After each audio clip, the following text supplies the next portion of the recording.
सो नमस्कार दोस्तों, आप सभी का आपके अपने यूट्यूब चैनल एग्जाम की में स्वागत है। तो जैसा कि हम लोग आरएमबी के एमसीक्यू लगा रहे थे repair and maintenance of building के, तो अब तक हम लोगों ने आरएमबी के 75 एमसीक्यू लगा चुके हैं। तो उसी सीरीज में अब हम लोग आगे की तरफ बढ़ते हैं और हमारा क्वेश्चन नंबर 76 है the defects of tree caused by injuries sustained during its young age are called.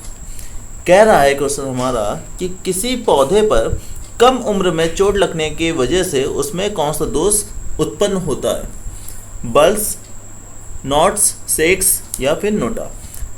तो जब आपका यंग एज में कोई पेड़ होता है और उसमें कोई इंजरी आ जाए, उसमें कोई चोट लग जाए, तो उसकी वजह से जो डिफेक्ट आता है वो होता है बल्स। ठीक है ना। तो ये होता है आपका is the right answer. Next, which of the following is not a defect in timber. कि कौन सा टिम्बर में डिफेक्ट नहीं है, यही बोल रहा है कि कौन सा दोष लकड़ी में नहीं पाया जाता है। गीला गलन, रिंडगाल, सेक्स मतलब परिपक्वा, ठीक है ना, या फिर परिपक्वता ऐसे कुछ बोलते हैं। फिर नोटा तो मतलब नोटा मतलब कुछ भी नहीं। ठीक है ना। तो आपका जो वेट रॉट होता है ये आपके टिम्बर में डिफेक्ट नहीं होता है। ठीक है ना। Timber quality does not depend on the. लकड़ी की गुणवत्ता किस पर निर्भर नहीं करती है। टाइप ऑफ ट्री पे, टाइम ऑफ द फेलिंग पे, मैच्योरिटी पे, साइज ऑफ द ट्री पे। ट्री का कौन सा टाइप है, कॉनिफर है, डेसिडुअस है, कौन सा है, ये इस पर डिपेंड कर सकती है क्योंकि क्वालिटी है। क्योंकि फिर टाइम ऑफ द फेलिंग पे, अगर मान लो कोई भी पेड़ अपने स्टार्टिंग पीरियड में है, ठीक है ना, तो अगर उसको तभी काट लोगे तो उसकी क्वालिटी उतनी अच्छी नहीं होगी जब तक वो पेड़ अच्छे से मैच्योर ना हो जाए। ठीक है ना, तभी उसको काटना है। मैच्योरिटी होगी भाई, वही चीज़ है। साइज ऑफ द ट्री, अब ट्री अगर मैच्योर हो चुका है, ठीक है, तब उसको हम काट रहे हैं, तो चाहे वो बड़ा हो चाहे वो छोटा हो, मैच्योर अवस्था में है अपनी, तो उस पर डिपेंड नहीं करती क्वालिटी। ठीक है, तो साइज ऑफ द ट्री पे डिपेंड नहीं करेगी टिम्बर की quality. Which one of the following treatment is used to make the timber fire resistance? कह रहा है कि निम्नलिखित को आग से प्रतिरोधित करने के लिए निम्नलिखित में कौन सा उपचार किया जाता है। Abel process, empty cell process, envelope treatment या फिर नोटा। ठीक है। तो जब हम लोग ऐसी चीज़ होती है ना फायर रेजिस्टेंस के लिए टिम्बर में कौन सा हम ट्रीटमेंट नहीं करते हैं। ठीक है। Following is which one of the following treatment is use to make the timber fire resistance. तो इसके लिए हम लोग यूज़ करते हैं खाली सेल वाली, ठीक है ना, तो एम्प्टी सेल वाली। ठीक है। टिम्बर को फायर रेजिस्टेंस बनाने के लिए हम लोग एम्प्टी सेल प्रोसेस का यूज़ करते हैं। ठीक।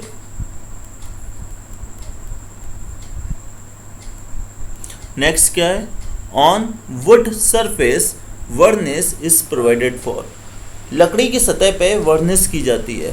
Protective coating, glazing the surface, intensification of the wood grain, all of these. ठीक है। तो इसका आंसर क्या होगा, क्यों करते हैं वर्निश की प्रोवाइड करते हैं सरफेस पे, कोटिंग प्रोटेक्ट करता है। ठीक है। ग्लोजिंग द उसकी सरफेस ग्लो करने लगती है। ठीक है, ग्लोजिंग। फिर intensification of the wood grain, ठीक है, all of the these. So D is the right answer. ठीक है भाई, एक एक ऑप्शन को अपने पढ़ते चलो तो अपने आप आंसर मिलने लगेगा। विच of the following is not a type of artificial seasoning of timber. अब ये तो सबको पता होगा कि सीजनिंग क्या होती है। ठीक है ना। तो अब सीजनिंग की बात हो रही है, तो सीजनिंग के लिए कह रहा है कि निम्नलिखित में से कौन सी विधि सीजनिंग की आर्टिफिशियल सीजनिंग की विधि में नहीं आती है। तो salt seasoning, electric seasoning, air seasoning या फिर नोटा। तो आपकी जो एयर सीजनिंग होती है, ठीक है, ये आपकी आर्टिफिशियल सीजनिंग के टाइप में नहीं आती है। ठीक, नेचुरल प्रोसेस होता है एयर सीजनिंग वाला। The best season for felling of trees for timber production in hilly areas. कहना चाह रहा है कि फिर वही चीज़ ना कि best season felling of trees का, तो ट्रीज के जो फेलिंग करने का, काटने का जो बेस्ट सीजन होता है हिली एरियाज में, कि आपको टिम्बर प्रोडक्शन अच्छे हो मिले। ठीक है ना। तो कौन सा आपका सीजन में काटोगे आप, समर में, विंटर में, मानसून में या फिर नोटा में। तो जब समर गर्मी का समय आता है तब हिली एरियाज में आप अपने टिम्बर पेड़ों को काटोगे, ठीक है ना। तो समर का राइट आंसर हो जाएगा। Which of the following defects in timber is caused by growth of layers over wood left after the branches been cut off? Question कह रहा है कि शाखाओं के कट जाने के बाद चीर के ऊपर बढ़ने वाली परत से टिम्बर में उत्पन्न होने वाले दोष को क्या कहा जाता है, ठीक है। तो इसको तो भैया ये रिंडगाल है, इसको सही कर लेना, ये रिंडगाल है, ठीक है। रिंडगाल, रप्चर, ट्विस्टेड फाइबर, नोटा। तो ऐसी चीज़ों को हम लोग रिंडगाल बोलते हैं, ठीक है। मान लो आपका पेड़ है और पेड़ पे क्या हो रहा है, उस पर आपकी जो उसकी ब्रांच कट गई, ठीक है, फिर वहाँ पे जो डिफेक्ट आ जाएगा, ठीक है, उसको हम लोग रिंडगाल बोलते हैं। इसकी एक बार काम करना है, इसकी गूगल करके आप लोग इसकी फिगर देख लेना तो आपको समझ में आ जाएगा। The defect caused by imperfect seasoning is called, कि अपूर्ण सीजनिंग की वजह से उपजे विकार को कहते हैं wet rot, dry rot, honeycombing या फिर नोटा। तो ऐसे जो डिफेक्ट होता है इम्परफेक्ट सीजनिंग की वजह से उसको हम लोग हनी कॉम्बिंग बोलते हैं, ठीक। Next, in which of the following pairs of trees both tree yield soft wood. Question कह रहा है कि निम्नलिखित वृक्षों के युग्मों में से किस प्रकार के युग्म वाले वृक्ष मुलायम होते हैं। देवदार और शीशम के होते हैं, चीर एंड साल के होते हैं, साल एंड टीक के होते हैं, चीर और देवदार। चीर और देवदार के जो वो होते हैं ट्री, वो आपके सॉफ्टवुड होते हैं, ठीक है। तो D is the right answer.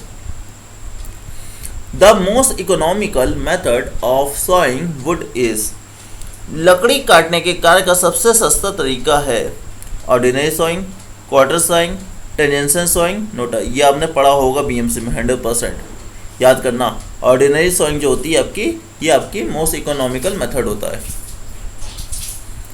The outer protective layer of a tree is, एक वृक्ष की बाहरी संरक्षक परत है cambium layer, pith, bark, NOTA.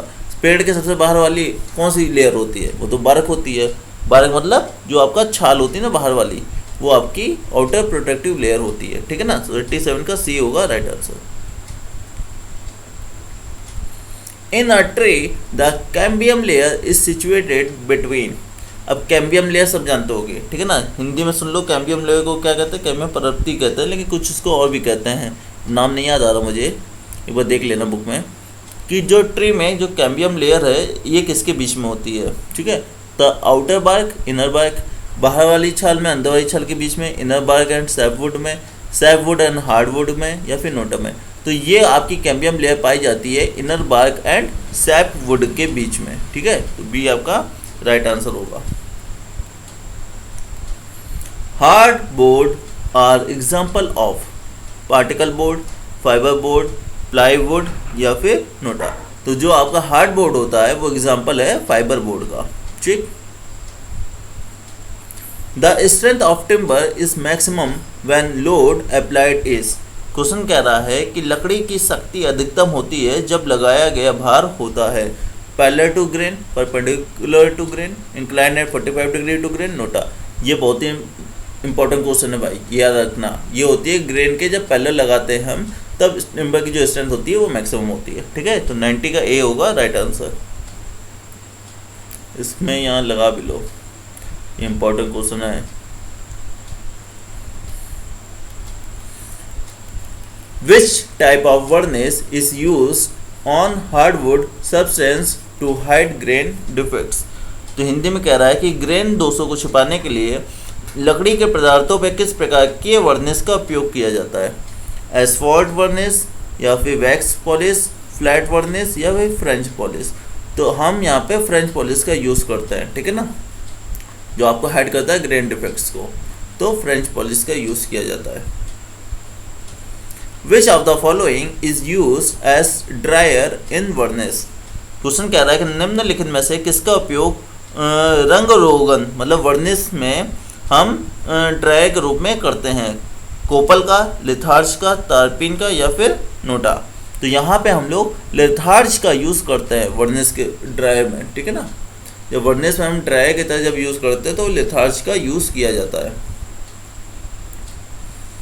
The component of an oil-based paint which is used to adjust viscosity of the paint and which makes it possible to spread the paint evenly on the surface is known as। Question कह रहा है कि एक तेल आधारित paint का घटक जो पेंट के चिपचिपाहट को अनुकूलित करने के लिए उपयोग किया जाता है और जो सतह पर पेंट को समान रूप से फैलाना संभव बनाता है, वो उसे क्या कहते हैं। ठीक है ना, तो उसको हम लोग या तो एडल्ट्रेंट कहते हैं, व्हीकल बोलते हैं, पिगमेंट बोलते हैं या फिर नोटा बोलते हैं। तो ऐसी चीज़ को हम लोग व्हीकल बोलते हैं। ठीक है ना, देखो ऐसे याद रखना कि जब ऐसा क्वेश्चन आए कि आपको इस पेंट को आपको चारों तरफ अच्छे से फैलाना होगा। ठीक है, तो फैलाने काम कौन करता है, आपको एक स्थान से दूसरे स्थान पे कौन लेकर जाता है, व्हीकल ना। तो यहाँ पे पेंट को एक चारों कोने में फैलाने का, चारों कोनों में ले जाने का काम कौन करेगा, व्हीकल। ऐसे याद कर लेना। ठीक है, paint film become powder due to, मतलब पेंट फिल्म का जो पाउडर बनने का कारण क्या है, बैड वर्कमैनशिप मतलब कि कारीगर का ख़राब काम करना, पेंट की जो पसंद है उसका गलत होना मतलब wrong choice of paint, insufficient oil in the primer कि प्राइमर में अपर्याप्त तेल का होना, या फिर नोटा। तो जब आपका पेंट फिल्म पाउडर के फॉर्म में हो जाता है तो इसका आंसर होगा insufficient oil in the primer. ठीक है, जब देखो जब आपकी पेंट फिल्म आपकी becomes due to insufficient oil, paint film becomes हो जाती है due to insufficient oil in the primer में। ठीक है, जब प्राइमर में आपकी इनसफिशिएंट ऑयल हो जाती है तो वहाँ आपकी पेंट फिल्म बनती है। ठीक है, तो दिस टाइप ऑफ डिफेक्ट्स, इस टाइप के डिफेक्ट्स को हम लोग क्या कहते हैं, आर जनरली नोन एज, इसको क्या बोलते हैं हम लोग, नोन एज चॉकिंग। ठीक, याद रखना। ठीक, इस डिफेक्ट को हम लोग चॉकिंग बोलते हैं। रेजिन्स आर, भाई रेजिन्स क्या है, not soluble in water, soluble in spirit, या फिर आपका है यूज इन वर्निश या फिर नोटा। तो जो रेजिन होते हैं ये आपके वर्निशेस में यूज किए जाते हैं। ठीक है, तो सी आपका राइट आंसर होगा।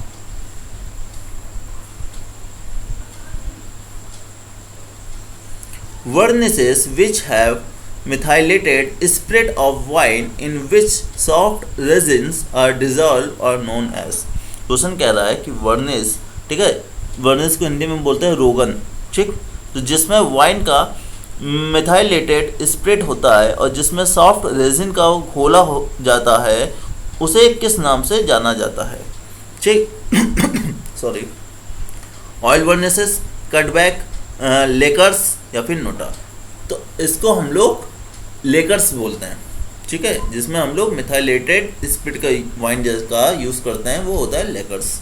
ठीक, याद रखना। Putty is made up of, putty किससे बनाई जाती है भाई, अपने घरों में देखा होगा पुट्टी कराई जाती है। ठीक है, तो किससे बनती है, powder chalk and raw linseed oil से, red lead and linseed oil, zinc oxide and boiled linseed oil, NOTA. तो इसमें पाउडर चॉक होती है और रॉ लिंसेड ऑयल मिलाया जाता है, तब आपकी पुट्टी बनती है। ठीक है, तो A is the right answer. Which of the following will you recommended for painting internal wall, कह रहे हैं कि आपका निम्न में से आप कौन सा पेंट आंतरिक दीवार के लिए उपयोग करोगे, लेड ऑक्साइड का, इनेमल का, इमल्सन का या फिर नोटा का। तो जब आपके आंतरिक दीवार होती है तो वहाँ पे हम लोग इनेमल का यूज़ करते हैं। ठीक है, तो B is the right answer होगा। Before painting on metal surface grease is removed by using, question कह रहा है कि धात्विक सतह पर पेंटिंग से पहले ग्रीस की प्रयोग द्वारा हटाया जाता है। ठीक है, तो ऑप्शन क्या है, एसिड है, हॉट अल्कलाइन सॉल्यूशन है, सैंड बाथ है या फिर नोटा है। तो यहाँ पे हम लोग हॉट अल्कलाइन सॉल्यूशन का यूज़ करके हम लोग ग्रीस को रिमूव करते हैं। ठीक, तो बी आपका राइट आंसर होगा। Question number 100, to produce a green coloured paint the pigment use in. अब हिंदी में क्वेश्चन कह रहा है कि आप हरे रंग का जो पेंट तैयार करने के लिए आप कौन से कलर के पिगमेंट को मिलाओगे। तो कॉपर सल्फेट, इंडिगो, बर्न्ट यहाँ क्या है, बर्न्ट सेना, ठीक है, जिसको हम लोग शायद इसको अंबर मतलब ब्लू कलर का होता है, ठीक है, या फिर नोटा। तो याद रखना जब आपका कॉपर जो होता है ये ऑक्सीजन के साथ जब रिएक्शन करता है तो ये ग्रीन कलर का हो जाता है, ठीक है। तो यहाँ से ऐसे याद रखो, ग्रीन कलर पूछा है तो कॉपर सल्फेट होगा, ठीक है, क्योंकि कॉपर ही हरे कलर में कन्वर्ट हो जाता है। तो ए इज आपका राइट आंसर होगा। Which of the following is a dryer in paints, ठीक है। तो कौन सा फॉलोइंग में से, निम्नलिखित में से कौन सा पेंट में ड्रायर है। Poppy oil, litharge and its component, tung oil या फिर नोटा। तो आपका लेथार्ज और उसके जो कंपोनेंट होते हैं ये हम लोग पेंट में ड्राई के रूप में यूज करते हैं, ठीक। The main function of base in oil paints is to, ठीक। तो कह रहे हैं कि ऑयल पेंट में बेस का मुख्य कार्य क्या होता है। रिड्यूस द कॉस्ट, कॉस्ट को रिड्यूस कर देता है। Help in spreading the paint evenly on the face, surface, तो सरफेस में पेंट को फैलाने में काम करता है। या provide an opaque coating which would hide the surface to be painted, मतलब कि ऐसी अपारदर्शी परत प्रदान करना जो पेंट होने वाली सतह को छुपा लेती है। या फिर नोटा। तो यहाँ जो ऑयल पेंट में जो बेस का काम होता है ये आपको क्या करता है, प्रोवाइड करता है ओपेक कोटिंग को, which would hide the surface to be painted, ठीक है। तो सी आपका राइट आंसर होगा। Which of the following is the homogeneous soluble of resins in the alcohol, कह रहे हैं कि निम्न में से किस एल्कोहल में रेजिन का सजातीय विलयन है। डिस्टेम्पर में, इनामल पेंट में, या फिर प्लास्टिक पेंट में, या फिर वर्निश में। तो आपका जो होमोजीनियस सोल्यूबल होता है रेजिन का एल्कोहल में वो वर्निश होता है, ठीक है। तो डी आपका राइट आंसर। एक सेकेंड, एल्कोहल में रेजिन का होमोजीनियस सॉल्युबल पूरा है ना, हाँ, तो वर्निश में ही होता है, ठीक है। तो सही है, D is the right answer. Next, the detachment of the paint film from the surface is known as. Question कह रहा है कि सतह से पेंट के परत का अलगाव किसके रूप में जाना जाता है। चॉकिंग के रूप में, क्रैकिंग, फ्लैकिंग, नोटा। चॉकिंग को क्या कहते हैं हिंदी में, सफ़ेदी, और ये हो गया क्रैकिंग, दरार पड़ना। फ्लैकिंग ही है, नोटा। तो जो आपका डी अटैचमेंट होता है पेंट का मतलब सरफेस से, उसको हम लोग क्या कहते हैं, फ्लैकिंग बोलते हैं, ठीक है। तो याद रखना फ्लैकिंग होता है जब आपके सरफेस से पेंट फिल्म हटने लगती है। Next, which of the following is caused by evaporation of painted moisture और सॉल्यूशन, मतलब कि निम्न में से कौन सा दोष पेंट की हुई नमी या घोल के वाष्पीकरण से उत्पन्न होता है। ब्लिस्टरिंग, एसेंशन, स्पोनाइफिकेशन या फिर नोटा। मतलब कि ये तो हो गया आपका पुटिका निर्माण, ठीक है। ब्लिस्टरिंग को क्या बोलते हैं, पुटिका निर्माण।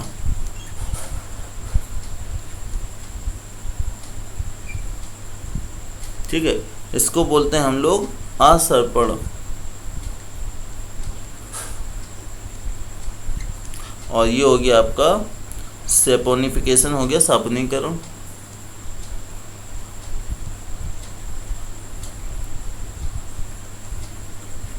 तो हम लोग इसको क्या कहते हैं, जब आपकी मॉइस्चर पेंट से मॉइस्चर इवोपरेट हो जाती है तो उस वहाँ पर जो डिफेक्ट होता है उसको हम लोग ब्लिस्टरिंग बोलते हैं, ठीक है। छाले जैसा पड़ जाता है, फफोले जैसा, ठीक है।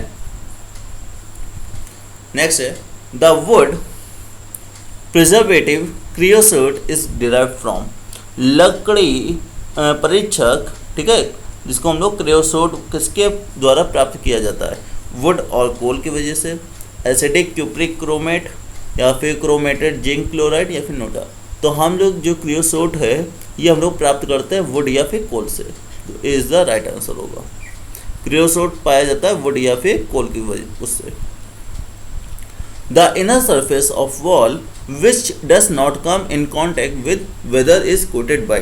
क्वेश्चन कह रहा है कि मौसम के संपर्क में न आने वाली दीवार की अंदरूनी सतह को किससे कोट किया जाता है। ठीक है, जो आपके घर के अंदर की दीवारें होती है वो मौसम को उसमें नहीं आती कांटेक्ट में डायरेक्टली, तो उसको किससे आप करते हो, स्प्रे पॉइंट से, वाइट सीमेंट से, डिस्टेंपर से, फिर नोटर। उसमें आप डिस्टेंपर लगा सकते हो, तो आपका सी आपका राइट आंसर होगा। The common base use in paint is, paint में जो कॉमन बेस कौन सा यूज करते हो आप लोग, only oxide, zinc oxide, iron oxide या फिर नोटा। तो हम लोग कॉमन बेस के लिए हम लोग जिंक ऑक्साइड का यूज करते हैं। ठीक है, तो बी आपका राइट आंसर होगा। Next, snowcrete is one of the patent form of, मतलब कि स्नोक्रेट एक पेटेंट रूप है। किसका पेटेंट रूप होता है, डिस्टेंपर का, वाटरप्रूफ का, या फिर इनेमल पेंट का, या फिर नोटा का। तो वाटरप्रूफ सीमेंट पेंट जो होता है इसका आपका पेटेंट फॉर्म होता है स्नोक्रेट। ठीक है, याद रखना, waterproof cement paint. The main constituent of any colour is, Hindi में क्वेश्चन कह रहा है कि किसी रंग का मुख्य घटक होता है, ड्रायर होता है, ऑयल होता है, या फिर अल्कोहल होता है, फिर कलर पिगमेंट होता है। तो देखो, जब आप कलर लेने जाते हो तो वो जो पेंट लेते हो डब्बे के अंदर वो आपका वाइट ही होता है। ठीक है, अब आप बताते हो अपने उसको दुकान वाले को कि मुझे ब्लू कलर चाहिए, मुझे येलो चाहिए, मुझे रेड चाहिए, मुझे ये कलर चाहिए, मुझे फलाना कलर चाहिए, तो उस कलर के लिए वो लोग कलर पिगमेंट का यूज़ करते हैं। ठीक है, तभी वो उस कलर का बनता है वो पेंट। तो यहाँ पे जो मेन कॉन्स्टिट्यूएंट होता है वो होता है कलर पिगमेंट। ठीक है, तो डी आपका राइट आंसर होगा। नेक्स्ट क्वेश्चन कह रहा है the paint which has high reflective property is, Hindi में क्वेश्चन कहना चाह रहा है कि वह रंग लेप जिसका परावर्तक गुण उच्च है तो कौन सा है। ठीक है, तो सेलुलोज पेंट है कि कैजिन पेंट है कि ब्रॉन्ज पेंट है या फिर नोटा है। तो ऐसा जो पेंट जिसकी हाई रिफ्लेक्टिव प्रॉपर्टी होती है वो ब्रॉन्ज पेंट होता है। नेक्स्ट क्वेश्चन है what is liquid part of the paint called, मतलब कि पेंट के तरल हिस्से को क्या कहा जाता है, वर्निश, पिगमेंट, टर्पाइन या फिर नोटा। तो जो आपका लिक्विड पार्ट होता है पेंट का उसको हम लोग वर्निश बोलते हैं। ठीक है, स्नोसैम इज, स्नोसैम क्या है। ठीक है, तो पाउडर लाइम है, चौक पाउडर है, आपका कलर्ड सीमेंट है या फिर नोटा है। तो जो कलर्ड सीमेंट होता है उसी को हम लोग स्नोसैम बोलते हैं। ठीक, कलर्ड सीमेंट की बात हो रही, याद रखना पेंट की बात नहीं हो रही, कलर्ड सीमेंट को ही हम लोग स्नोसैम बोलते हैं। The surface of which paint can be clean by washing with water. तो क्वेश्चन कहना चाह रहा है हमारा कि किस रंग लेप की सतह को पानी से धोकर साफ किया जा सकता है, ऑयल पेंट की, इनेमल पेंट की, इमल्सन पेंट की या फिर नोटा की। तो जो आपका इमल्सन पेंट होता है, बच्चे क्या करेंगे ना, बच्चे यहाँ पे ऑयल पेंट लगा देंगे टिक। ठीक है ना, पर ऑयल पेंट आपका गलत आंसर हो जाएगा। ठीक है, आप सरफेस को धो तो रहे हो, पानी से साफ तो कर रहे हो, लेकिन वो ऑयल पेंट नहीं होता, वो इमल्सन पेंट होता है। इमल्सन पेंट की अगर सरफेस पे कोई गंदगी लग जाती है तो उसको आप पानी डाल के साफ कर सकते हो। ठीक है ना, इसके ऐड भी आते हैं टीवी पे, एशियन पेंट वाले, देखना।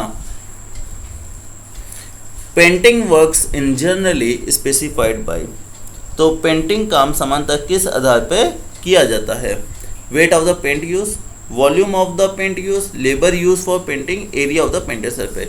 तो जैसे मान लो कि ठेका देते हो, ठीक है ना, तो जो ऐसे ठेका जब आपका दिया जाता है तो कितने सरफेस पे वो पेंट करेंगे उसके एरिया पे हम स्पेसिफाई करते हैं। ठीक है ना, तो area of the painted surface. Which of the following paint is science visible even in darkness, मतलब कि निम्नलिखित में से कौन सा पेंट चमकता है और अंधेरे में भी दिखाई देता है। तो synthetic rubber paint, cellulose paint, aluminium paint या फिर नोटा। तो आपका एल्यूमिनियम पेंट जो होता है ये रात के अंधेरे में भी चमकेगा। ठीक है ना, एल्यूमिनियम पेंट ऐसा समझ लो कि जैसे तुम लोग होली खेलते हो ना, होली में तुम लोग एक वो सिल्वर वाला कलर आता है वो लगा देते हो बच्चों के मुंह में। ठीक है ना, आपस में मुंह में एक दूसरे को लगाते हो ना सिल्वर कलर का कलर, तो वो चमकता है। वैसे एल्यूमिनियम भी उसी टाइप का है। ठीक है, तो वो चमकेगा रात में। ठीक है, तो याद रखना है इससे। The ingredient of paint which gives it the binding property and form opaque coating is, question कह रहा है कि रंग लेप का वह अवयव जो बंधत्व गुण प्रदान करता है और अपारदर्शी परत निर्मित करता है उसे क्या कहते हो, बेस, व्हीकल, सॉल्वेंट या फिर नोटा। अभी वही चीज़ बताया ना कि ओपेक कोटिंग आएगी और बाइंडिंग प्रॉपर्टी होगी, तो वो पेंट का जो इंग्रेडिएंट होता है उसको हम लोग व्हीकल बोलते हैं, ठीक है, जो चारों तरफ फैल जाता है। The small area on painted surface enclose by hairline cracks are known as. Question कह रहा है कि पेंट की गई सतह पे हेयर लाइन क्रैक से घिरे छोटे छोटे क्षेत्र निम्न नाम से जाने जाते हैं, ब्लिस्टरिंग के नाम से, क्रेजिंग के नाम से, रिंकलिंग के नाम से या नोटा। देखो पेंट सरफेस का स्मॉल एरिया जो हेयर लाइन क्रैक्स, ठीक है, जैसे आपका चेहरा होता है, आपके चेहरे पे देखो कि जब आप एक उम्र पार कर ले जाते हो तो आपके हेयर लाइन क्रैक्स आने लगते हैं आपके फोरहेड पे, गाल पे, ठीक है, तो क्या होता है वो रिंकल होता है ना, रिंकल। तो यहाँ पे भी पेंट पे जो आता है हेयर लाइन क्रैक्स उसको हम लोग रिंकलिंग बोलते हैं, ठीक है ना, जिसको हिंदी में बोलते हैं झुर्रियाँ पड़ना, ठीक है, तो झुर्रियाँ पड़ने लगती हैं, तो यहाँ पेंट सरफेस में भी झुर्रियाँ आने लगती हैं, ठीक है, तो उसको हम लोग रिंकलिंग बोलते हैं, ठीक है गाइस। तो इस प्रकार हम लोगों ने अपने 118 क्वेश्चन मतलब 118 क्वेश्चन कंप्लीट किए हैं, ठीक है। तो 75 से 118 तक के क्वेश्चन आज हम लोग ने आरएमबी के कंप्लीट कर लिए हैं। आई होप है कि यहीं से आपका पेपर मैक्सिमम क्वेश्चन फंसेंगे, ठीक है ना, आरएमबी के। तो चलिए, आपको अगर वीडियो अच्छा लगा हो और आपको सारी चीज़ें समझ में आ गई हो तो इसे लाइक कीजिएगा, अपने दोस्तों को शेयर कीजिएगा, और अगर आप हमारे यूट्यूब चैनल पर नए हों तो इसे सब्सक्राइब करना बिल्कुल ना भूलें। तब तक के लिए जय हिंद, जय भारत।